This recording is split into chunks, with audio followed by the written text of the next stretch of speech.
Hi guys, welcome to this short video about very high possible mobile phone bills after going on a cruise. My situation is that my daughter went on a cruise and she is still there on the Bahamas. Before she left, there was absolutely no discussion about that, but in a sudden when she was there, I realized that there could be a super high possible bill from T-Mobile after she returns from there, and so I was super worried. I couldn't contact her, and so I contacted T-Mobile, discussed this topic a little bit with them, all the possibilities, what's possible to adjust in the phone, on the app, and so on. So I wanted to share this with you. So this is specifically for T-Mobile, but I think it's very similar for most of the other carriers. So what I've found out, definitely that there's a possibility to face a huge, and I mean not only huge, I mean basically astronomical bill after being or after returning from a cruise when you leave everything on the full mobile phone connection like GSM, 3G, 4G, 5G and so on. I'm not talking about Wi-Fi. Wi-Fi is absolutely no problem. Of course, also Bluetooth you can leave on, but as soon as it comes to mobile connections like talking, making phone calls, texting and mobile data, then it can be absolutely crazy. And I got the numbers from the support of T-Mobile, and they told me that a call is charged with $5.99 per minute.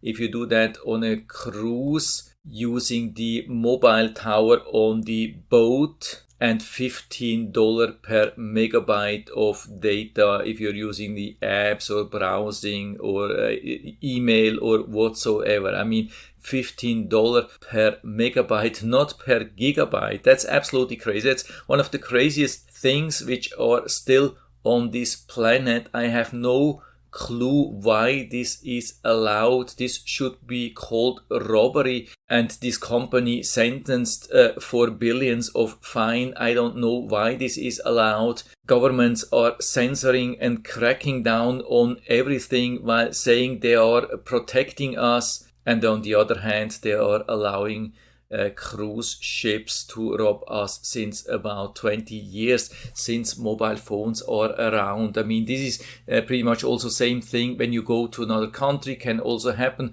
But with the cruise ship, it's a little bit crazy because you think, okay, yeah, on a cruise ship you have just no connection. Like on a plane, nothing can happen. I mean, we are used to take a plane.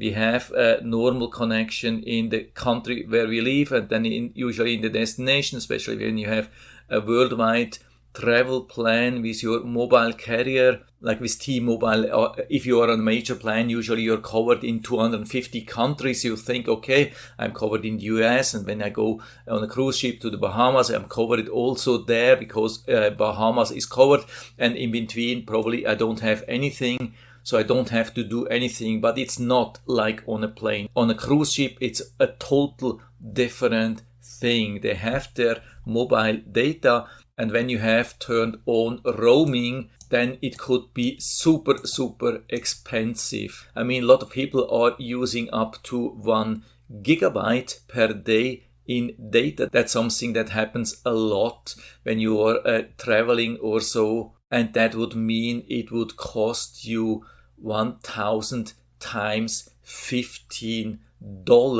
per day. That would be $15,000. And let's say you are on a 10 days cruise, that would be 150,000.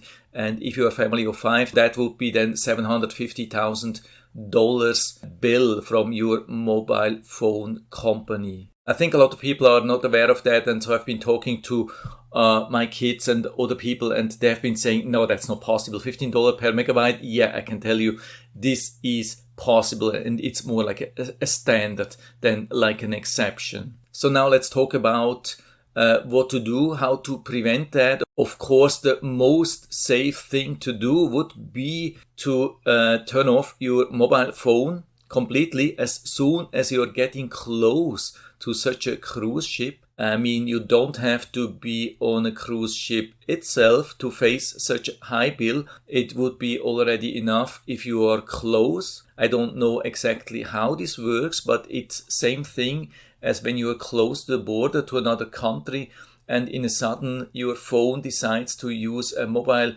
tower which is in the other country. Even though when you are still in the old country, when you are close enough to the other country, then sometimes it takes a cell phone tower of the other country and then you're facing high bill. So this could also be the case. Let's say when you're going off the boat in the Bahamas, you think, okay, you're safe, you're not on the boat anymore, and so nothing can happen. I can tell you, no, you are not safe. You have to be super, super careful. So again, number one, of course, super safe would be to turn off your phone. But unfortunately, of course, most people are using these days the mobile phone to make pictures. So what to do? What you can do is to use the airplane mode. A lot of people are thinking airplane mode is perfectly safe. I have to tell you, no, it is not, because apps have some ways to bypass the airplane mode and then they can still consume quite some data. So be very careful with just having on the airplane mode.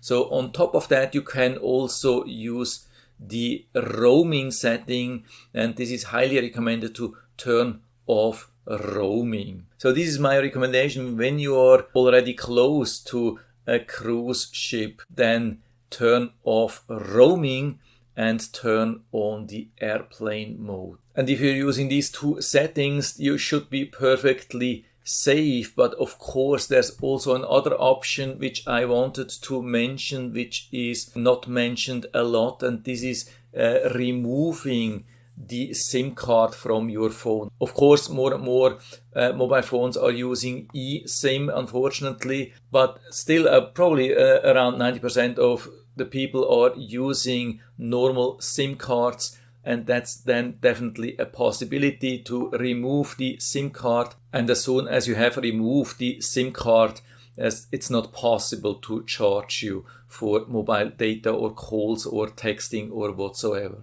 By the way, something which is important, a lot of people are not aware of that even when you have removed the SIM card or you have deactivated roaming and you are even on airplane mode, you can still activate the Wi-Fi. So some cruise ships provide some Wi-Fi rates. You can maybe subscribe and then get a couple of days of Wi-Fi data. So that would be definitely a good option. I've been also asking to the T-Mobile support how it works in the Bahamas, because the Bahamas are in general covered in these 250 countries. And the lady on the support, she told me she just returned yesterday from the Bahamas from a cruise, and what she did was activating the roaming and deactivating the airplane mode while she was off the boat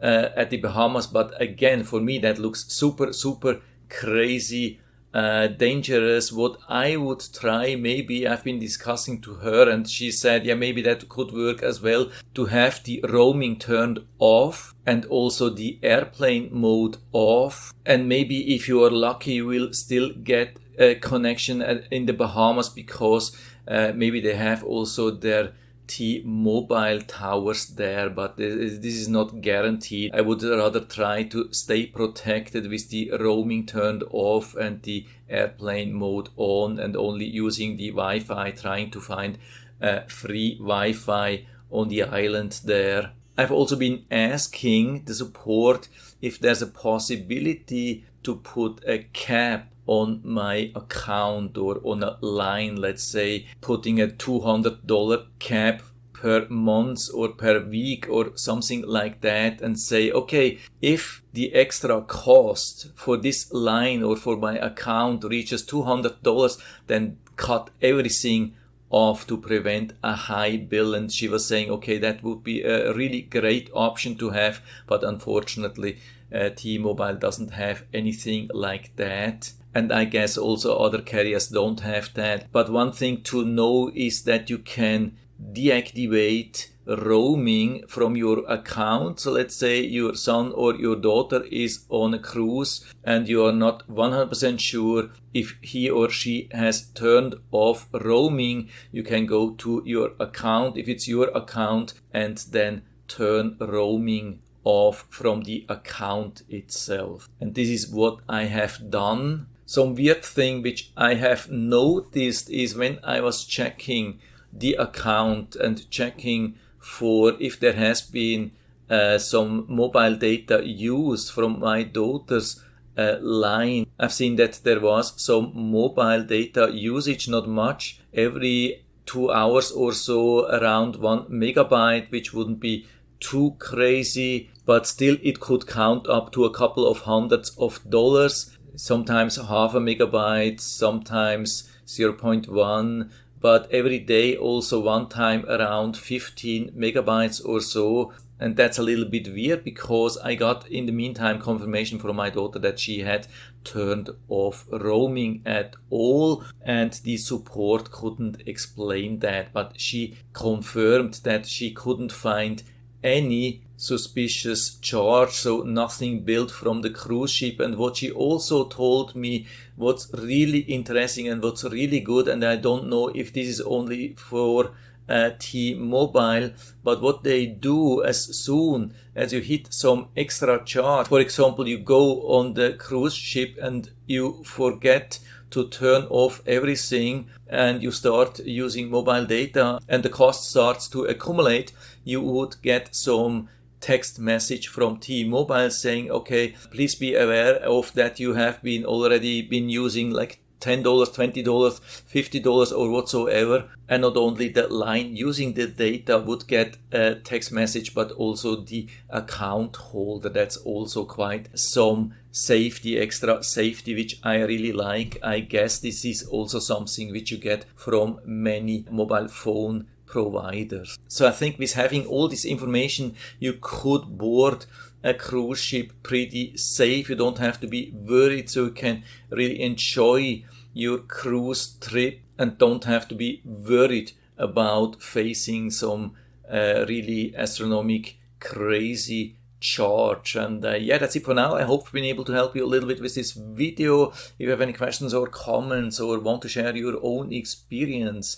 would be really interesting to hear from you. If you have been on a cruise, what you did and how it turned out, and especially if somebody has already faced some crazy charges, what has happened, what you did. I mean, I heard sometimes you can call the mobile phone carrier and talk to them and explain what has happened, and maybe if you're a good customer, maybe they can reduce the bill or even waive the whole thing at all. So this could be very interesting to learn from you if you have ever experienced that. And so that's it for now. If you liked the video, give me a thumbs up, subscribe my channel. Thanks for watching. See you next time.